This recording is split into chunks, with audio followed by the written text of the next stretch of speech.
भीड़ ने बिना कुछ कहे अपना हाथ छुड़ाया और आगे की ओर बढ़ गया। उसके इस तरह से रिस्पॉन्स देने से ये तो घबरा सी गई। उसे तो समझ ही नहीं आया ये अभी हुआ क्या है। मिहिर ने इस तरह क्यों रिएक्ट किया, जबकि मिहिर के मन में कुछ और ही चल रहा था। वह आगे बढ़ते हुए बोला, मुझे इतना परेशान किया है ना, अब तुम परेशान हो। यह सोचते हुए वह वहां से चला गया। लेकिन जैसा उसने सोचा था, हीर हद से ज़्यादा परेशान हो चुकी थी और वह इस कंडीशन में थी कि ना किसी को कुछ कह सकती थी और ना मिहिर से कुछ बात कर सकती थी। सब मेहमान चले गए और उसके बाद मिहिर और वंतिका जी भी सबसे विदा लेकर अपने अपने घर के लिए निकल गए। इधर अध्याय कमरे में आया तो निष्ठा अभी वहीं वैसे ही तैयार खड़ी हुई थी। बस उसने अपना मेकअप हटा दिया था और ज्वेलरी निकाल दी थी। अध्याय ने उसे देखा जो एकटक अपनी उंगली में पहनी हुई उस रिंग को ही देखे जा रही थी। वो उसकी तरफ बढ़ा और उसे पीछे से अपनी बाहों में भरते हुए बोला, अब क्या सारा प्यार इस अंगूठी को देने का इरादा है? निष्ठा मुस्कुराकर बोली, मैं बहुत खुश हूँ आज। दिख रहा है वह तो तुम्हारे चेहरे में। अध्याय ने कहा। निष्ठा ने सिर उठाकर उसे देखा। अध्याय ने उसके माथे को चूम लिया और बोला, बस तुम खुश रहो और कुछ भी नहीं चाहिए मुझे। वो उसकी तरफ पलटी और उसके सीने से लगकर बोली, आप बहुत अच्छे हो। अध्याय को हंसी आ गई। उसने उसे छेड़ते हुए कहा, शादी के बाद आप बहुत अच्छे हो यह कितनी बार कह चुकी हो तुम मुझे। काउंटिंग है कोई इस लाइन की? निष्ठा ने सिर उठाकर अपनी पलकें जल्दी जल्दी झपकाकर उसे देखते हुए कहा, ऐसा क्यों? अध्याय एक बार फिर हंस पड़ा। उसने उसके गाल को चूमते हुए कहा, कुछ नहीं, जाकर चेंज कर लो और सो जाओ, काफी लेट हो गया है। निष्ठा ने हाँ में गर्दन हिलाई और कपड़े लेकर वॉशरूम में चली गई। जबकि अध्याय कुछ सोच रहा था। उसने खुद से कहा, शादी का मुहूर्त काफी जल्दी निकल आया है। मुझे लगा था कम से कम 2 महीने का टाइम मिलेगा, लेकिन 10 दिन बाद शादी है। इस हिसाब से अगर आइडिया लगाया जाए तो 5 दिन बाद रस्में शुरू हो जाएंगी। इतना काम होगा कैसे? वह कुछ परेशान था। हीर की शादी को लेकर तो कुछ ज़्यादा ही, क्योंकि हीर ने जो कांड किए थे वह उससे छिपे हुए बिल्कुल भी नहीं थे। वह जानता था कि मिहिर को आज ही पता लगा था कि उसकी शादी किससे हो रही है। अध्याय इसी बात को लेकर ज़्यादा टेंशन में था कि कहीं इस वजह से रिश्ते में कोई मनमुटाव ना हो जाए। वह अपनी बहन की जिंदगी में ऐसा बिल्कुल भी कुछ नहीं चाहता था। वह उसके लिए सब कुछ परफेक्ट करना चाहता था। देखते ही देखते 5 दिन तो तैयारियों में ही निकल गए। मिहिर और हीर के इस बीच कोई भी बात नहीं हुई। वो कोशिश भी करती तो भी मिहिर उसे कोई भी रिस्पॉन्स नहीं देता। दोनों ही शादी की वजह से ऑफिस से छुट्टी ली हुई थी।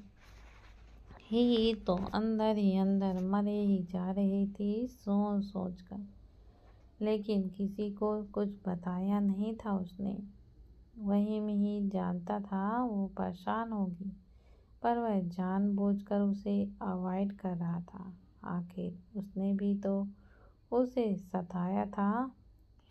शॉपिंग, डेकोरेशन, किस तरह से क्या होगा और क्या नहीं, इन सब में ही ये 5 दिन इस तरह से हवा हुए कि किसी को अंदाज़ा भी नहीं लगा।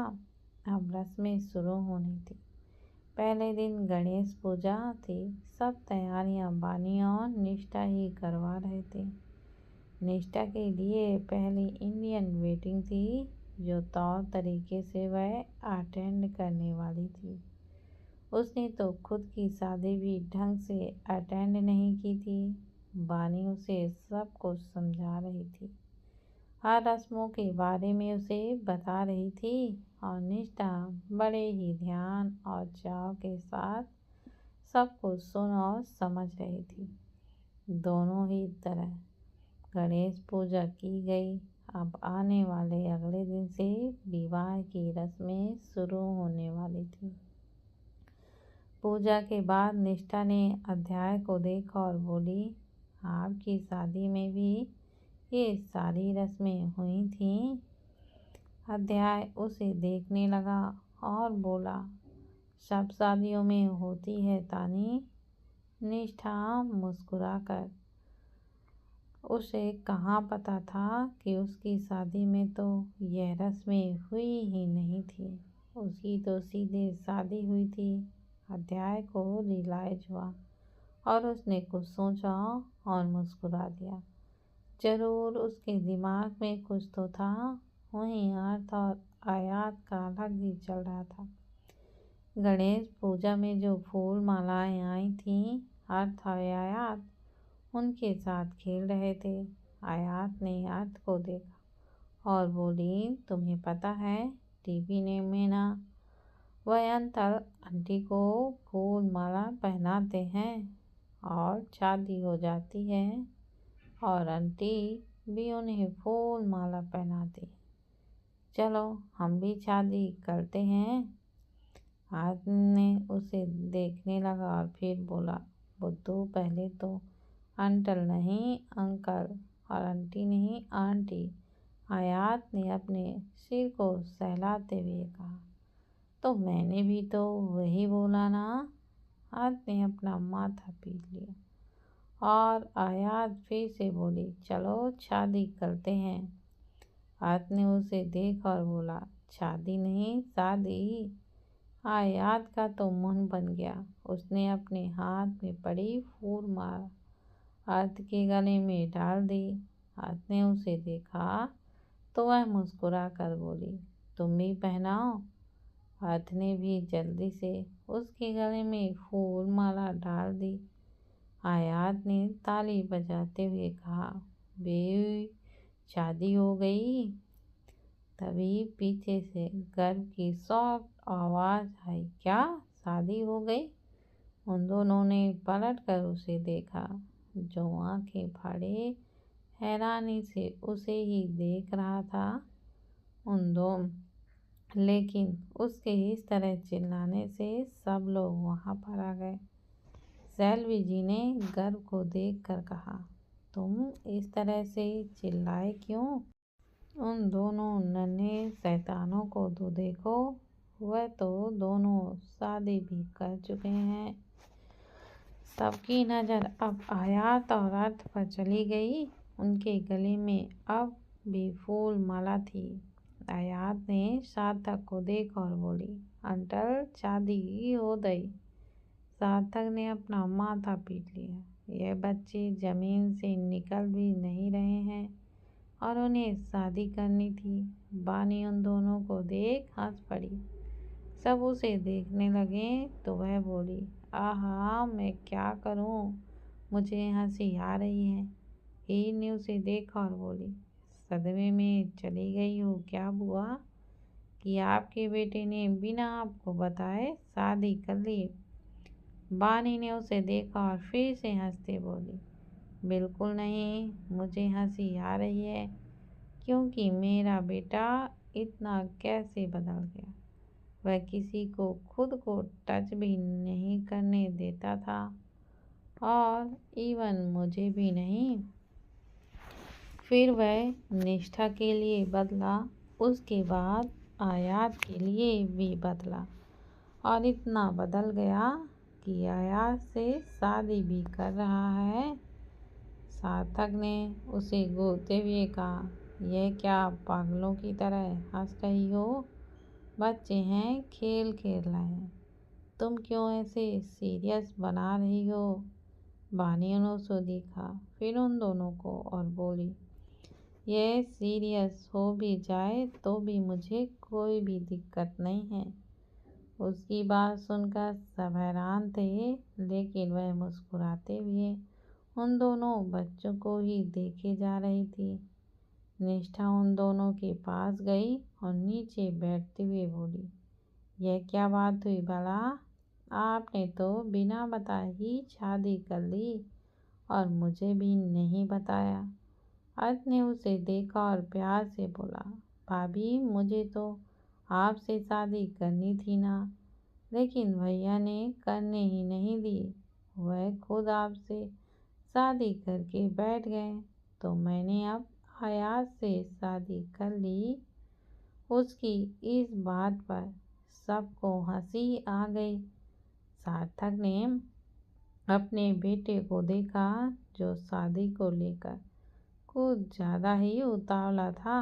उसने जाकर दोनों बच्चों को अपनी गोद में उठाया और बोला, अभी तुम दोनों शादी के लिए बहुत ज़्यादा छोटे हो और शादी ऐसे थोड़ी होती है। अयाज झट से बोली, तो कैसे होती है? सार्थक ने बेचारगी से सबको देखा। उसे कहाँ पता था कि वह उससे ही क्रॉस क्वेश्चन पूछ लेगी। अध्याय ने दोनों बच्चों का ध्यान हटाते हुए कहा, तुम दोनों अब यहाँ पर क्या कर रहे हो? तुम्हारे लिए मैं टॉयज लेकर आया था, मेरे कमरे में है, आओ और देख लो। यह सुनते ही सबसे ज़्यादा हयात एक्साइटेड हुई। वह झट से सार्थक की गोद से उतरी और अध्याय के रूम की तरफ भाग पड़ी। उसके पीछे पीछे अर्थ भी उसे पुकारते हुए चला गया। असल में तो वह उसे तेज भागने के लिए रोक रहा था। वह जानता था कि वह गिरती पड़ती रहने वाली लड़कियों में से है और फिर रोएगी, इसलिए वह पहले उसे टोक रहा था। लेकिन आयात तो आयात है। वह भागते हुए सीधे अध्याय के कमरे में चली गई। उसके जाते ही सार्थक ने गहरी सांस भरी और बोला, ये आजकल के बच्चे इतना ज़्यादा एडवांस क्यों है यार? ये हमारी तरह डम्प और नॉर्मल क्यों नहीं रह सकते? यह कहते हुए वह खुद भी हंस पड़ा और उसके साथ साथ वह सब भी। दिन बीता। अगले दिन हल्दी और मेहंदी का फंक्शन था और दोनों परिवार एक जगह इकट्ठे होने वाले थे। राम ने सारे फंक्शन के लिए मैरिज हॉल बुक कर लिया था, जैसा कि अध्याय ने उसे कहा था कि वह अपनी बहन के लिए सब कुछ परफेक्ट चाहता था और सारी डेकोरेशन वही की गई थी। हल्दी के लिए बेहद ही खूबसूरती से गार्डन को सजाया गया था। पीले गेंदे और सफ़ेद मोगरे के फूलों की खूबसूरत सी डेकोरेशन की गई थी। दोनों चौकियां रखी गई थीं और उनके बीच एक पतली सी चादर लगी गई थी। सबके लिए गुलाबी और सफ़ेद रंग के आउटफिट तैयार थे। उन सब ने येलो के बजाय पिंक कलर चुना था, जबकि बाकी सब थीम तो येलो थी, इसलिए सब गुलाबी रंग में थे और एक से बढ़कर एक बेहद ही प्यारे लग रहे थे। निष्ठा ने पिंक कलर की प्यारी सी साड़ी पहनी थी और अध्याय की नज़रें उस पर से हटने को तैयार ही नहीं थी। अध्याय ने रस्में शुरू होने से पहले अपनी माँ से कुछ कहा। सेल्वी जी उसे देखकर मुस्कुराई और उसके गाल खींचकर बोली, बहुत सोचने लगे हो आजकल। अध्याय हंस पड़ा। मिहिर और वंतिका जी उसके आने के बाद रस्में शुरू हुई। पहले मिहिर को हल्दी लगी, उसके बाद हीर को। उन दोनों को इतने सस्ते में तो कोई छोड़ने वाला नहीं था। बानी ने सिया को इशारा किया और दोनों पानी में हल्दी घोलकर एक बाल्टी भर आए और उन दोनों पर उड़ेल दी। वह दोनों सर से पैर तक हल्दी में पूरी तरह से नहा चुके थे। हीर ने सिया को घूरते हुए कहा, भाभी आप भी बुआ के साथ मिल गए। सच में सिर्फ निष्ठा भाभी हैं जो प्यारी सी और मासूम सी है, जो मुझे कभी भी परेशान नहीं करती। तभी मिहिर बोला, हाँ क्योंकि सबको परेशान करने के लिए तो तुम हो। तुम्हें भला कौन ही परेशान कर सकता है। वो ठेका तो तुमने ही ले रखा है ना। उन दोनों के बीच पर्दा लगा हुआ था, लेकिन उनकी आवाज़ उसने अच्छे से सुनी थी। उसने घूर कर उस पर्दे की तरफ देखा जो कि काफ़ी पतला था और वह मिहिर को अच्छी तरह से देख पा रही थी। मिहिर भी उसी तरफ देख रहा था। देख क्या, वह उसे घूर रहा था। हीर ने मन ही मन उसे कोसते हुए कहा, तब से मनाने की कोशिश कर रही हूँ, लेकिन इस आदमी के भाव तो देखो। सैलवी जी ने उन सबको देखा और बोली, हो गया हो तुम सबका तो, हटो यहाँ से। वंतिका जी ने उनकी बात का समर्थन करते हुए कहा, हाँ तुम लोगों के अलावा और भी लोग हैं भाई, हटो यहाँ से। वह सब उन दोनों को देखने लगे। कोई कुछ कह पाता उससे पहले ही सैलवी जी ने दोबारा उन्हें हटने को कहा। मिहिर और हीर एक और हो गए। बानी और सिया भी वहाँ से हट चुके थे। अध्याय ने निष्ठा का हाथ पकड़ा और उसे पकड़कर जहाँ पर हीर बैठी थी वहाँ पर उसने उसे बैठा दिया।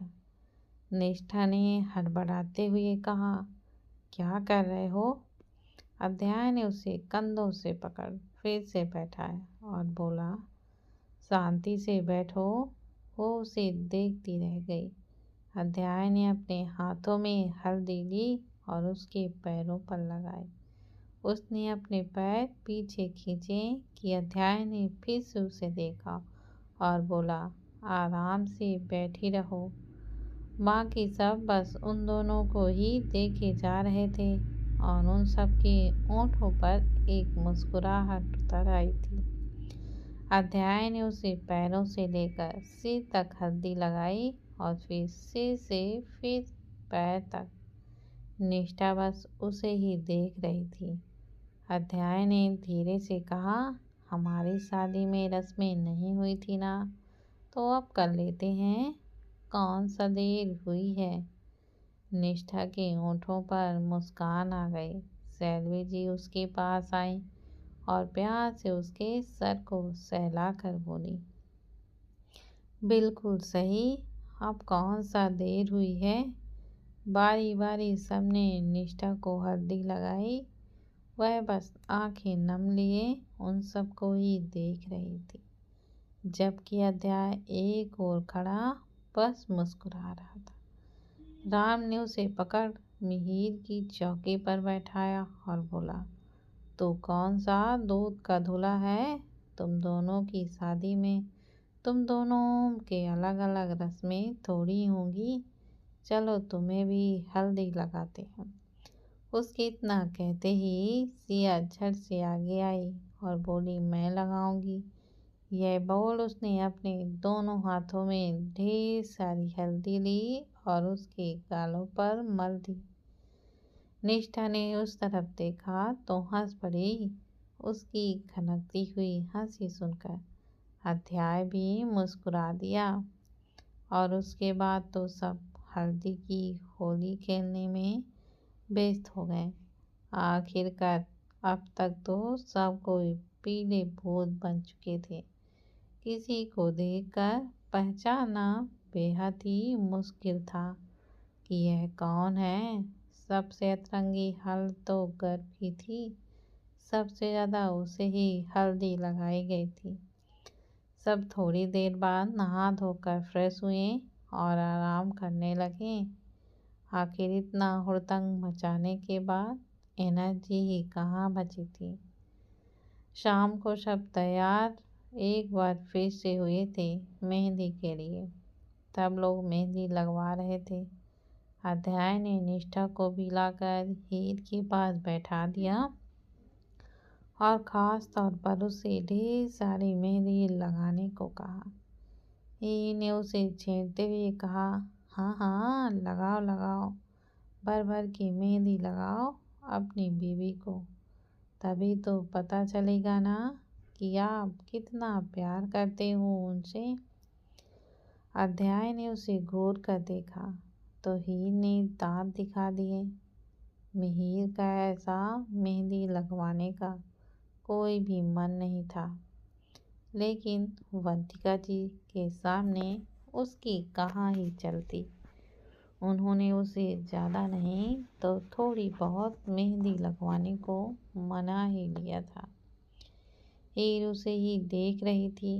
वह उससे बात करना चाहती थी, लेकिन मिहिर था कि बिल्कुल भी बात करने के मूड में नहीं था, या फिर वह जानबूझकर उससे बात नहीं करना चाहता था। वह उसके चेहरे पर आते जाते परेशानी को अच्छे देख और महसूस कर पा रहा था, लेकिन जानबूझकर उससे बात नहीं कर पा रहा था। गर्भ ने जाकर म्यूजिक सिस्टम ऑन किया और राम और अध्याय का हाथ पकड़कर उन्हें भी बीच में ले आया।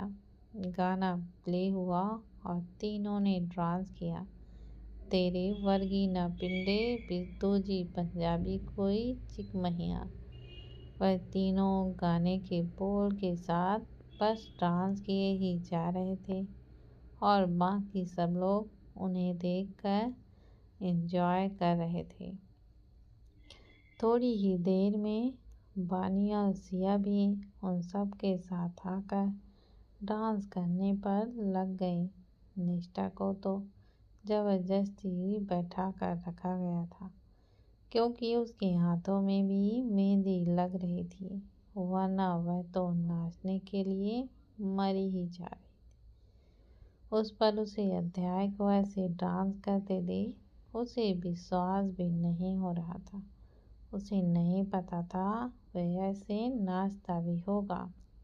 हाँ, वह कभी सीरियस नहीं होता था जब तक ज़रूरत ना हो, लेकिन डांस का उसे नहीं पता था। नाच गाने के बीच बहुत ही अच्छे से मेहंदी का फंक्शन ख़त्म हुआ। अब अगले दिन संगीत का प्रोग्राम था और उसके बाद लड़कों का अपना प्रोग्राम था, यानी कि बैचलर पार्टी, जो वह सबसे छुपाकर करना चाहते थे, लेकिन कितना सक्सेस हो पाते थे यह देखना तो अभी बाकी था। मेहंदी लगवाने के बाद निष्ठा अपने कमरे में थी। आज उसे खाना भी अध्याय ने अपने ही हाथों से खिलाया था। वह बहुत ज़्यादा खुश थी। उसने यह खुशी अपनी शादी में भी महसूस नहीं की थी। यह समय तो शायद उसे खुशी ही नहीं थी। उस समय अध्याय कमरे में आया और उस पर नज़र पड़ते ही वह मुस्कुरा दिया। वह ना जाने बैठी किसी सोच में खोई थी। रह रहकर उसके होंठों पर बस मुस्कान ही आ रही थी। अध्याय ने उसे पुकारते हुए कहा, क्या सोच रही हो तानी? निष्ठा ने उसे देखा और उठकर जल्दी से उसकी तरफ बढ़ी कि साड़ी में पैर अटका और गिरने को हुई कि अध्याय ने तुरंत उसे कमर से पकड़कर थाम लिया। निष्ठा की धड़कनें अचानक से बढ़ चुकी थी। उसे यूं लगा कि उसका दिल उछलकर गले में ही आ गया हो। वह काफ़ी डर भी गई थी। अध्याय ने उसे ठीक से खड़ा करते हुए कहा, क्या कर रही हो? देख कर चलो, गिर जाओगी। निष्ठा कुछ पल उसे बस देखती रह गई, फिर उसके सीने से लग कर बोली, आप हो ना संभालने के लिए? आज तक तो हमेशा डरती थी कि गिर जाऊंगी, पर डर नहीं लगता अब, क्योंकि पता है कि आप मुझे संभाल लोगे। अध्याय की पकड़ उस पर और कस गई और वह प्यार से बोला, संभाल लूंगा, भरोसा रखो। वो मुस्कुरा दी। अध्याय ने उसके माथे को चूम कर कहा, तुमने अभी तक चेंज क्यों नहीं किया, पागल लड़की?